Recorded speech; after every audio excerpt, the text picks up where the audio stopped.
It's often been said that, well, husbands are called to love their wives and women are called to respect their husbands. Did you know that there's a biblical command for wives to love their husbands too?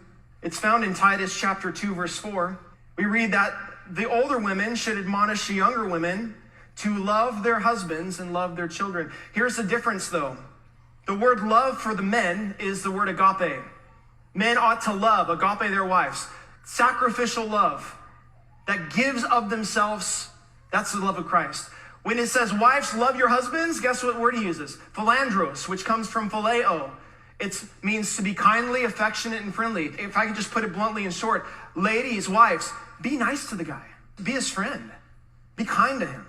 Lift him up, support him, encourage him. It's this kind of love that the husband needs. A husband's not looking for you to go out on the front lines and sacrifice your life for him. A husband is looking for you to come alongside and build him up and support him when the world's tearing him down. I love what this pastor is saying because it's so true.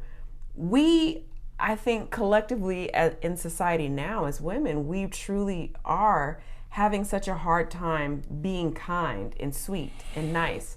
Because again, the messaging is when you do that, that's some sort of weakness or a limitation. But you can be just as aggressive as these men are. But why do I want to emulate the worst part of masculinity? Well, why wouldn't you though? Why wouldn't you? Think about this. Let me walk you through it. Think about this. What have women been rewarded for in our society? Do you see Real Housewives of wherever, and these women are nice and sweet and they're good wives and they respect their husbands? Yeah. Because do you think what would the ratings look like on a show like that? Oh, nobody's gonna watch it because those women are being rewarded for that behavior. So the messaging to young ladies like our daughter and women that are a little older than her is that you got to act like the worst man on the planet to get respect. You have to act like a man to get respect, and they're so warped in their thinking that they don't really know what a real man looks like or a good man looks like. So they take the worst characteristics of those men and they apply them in their lives, and then it's a feedback loop. Because if you're masculine and you're a go-getter, you can be successful in the workplace. You can be successful, on social media and things like that. But then what's lacking though? What are they always crying about? Relationships, because it doesn't go. But the benefits of femininity aren't awarded to you because you're masculine, because you're a go-getter, and because you're a grinder.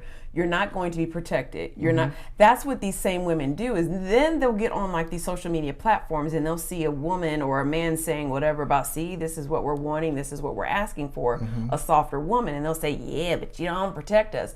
No, they don't protect the masculine women, and that's the part that yeah, I see the reward and I see that quick benefit, but it's not a long-lasting one. You can be a go-getter. You can be a go. It's about energy. It's your approach to life and the way you do things. And I've met women who are very successful, but also very feminine. And the two can exist, but you got to learn. It's like a light switch.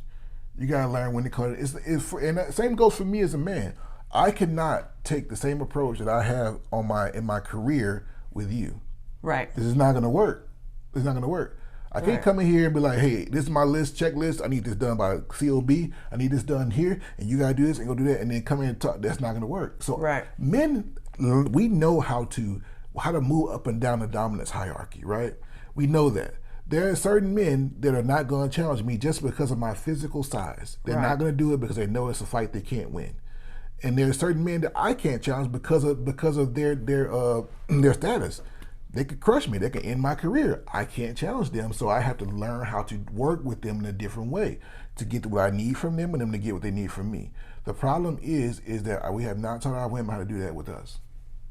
They don't know, so they take that same approach into that relationship, and then they wonder why he gives them pushback, or why he leaves, or why he just sleeps with them and can't deal with them, or won't deal with them, or won't marry them. Well, it's because you have not learned how to interact properly.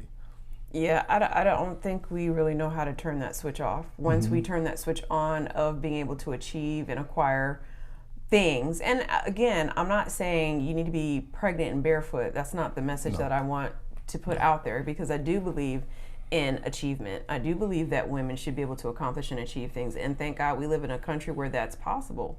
What I am saying is, relational dynamics, when it comes to being able to approach it from the feminine standpoint, we struggle with that. So again, I do believe that you should be able to go out and accomplish and achieve things, but can you turn that switch off, and can you actually submit? Well, most can't. Most can't. That's the problem. Most can't. And here's a video from Mr. Jason Wilson. Love him. Love his books. Definitely go get his book, Battle Cry and Cry Like a Man. Great books. But he's talking about something as simple as a handshake. And I want to address this. So here we go. Yeah. Today, I had to speak in Flint, Michigan, and give me your hand, Cole. And I asked a woman to come up, and I said, shake my hand like you typically would. And she shook it very firm and strong. And I asked the men in the audience, why is she doing that? And she started crying. So now I go back to how we supposed to shake our women's hands. It's here. This acknowledges who she is, not only to me, but in society. The Most High chose life to come through her. But yet I'm gonna shake her hand like this. What type of man shakes a woman's hand like another man? You shake a queen's hand like that and she come to you like this and she with security, you getting beat down. Sure will. She started crying and I hugged her. Because our women now are emotionally incarcerated as well. He's right in so many ways, but he's absolutely missing one vital part. And this is no shade to Mr. Jason Wilson. I respect this man so much. I've read all of his books, and so there's no shade to him. And I know where he's coming from, and I know what his mission is, and I respect it.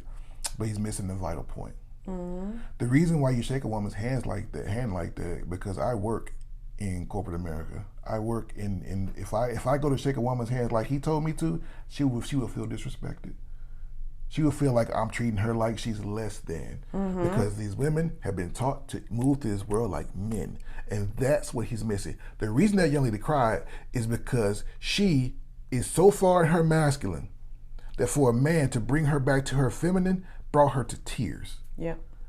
Made her sit in some stuff. Made her sit in it, and that's what we miss. We always come at the men, tell the men, well, you do this, you do.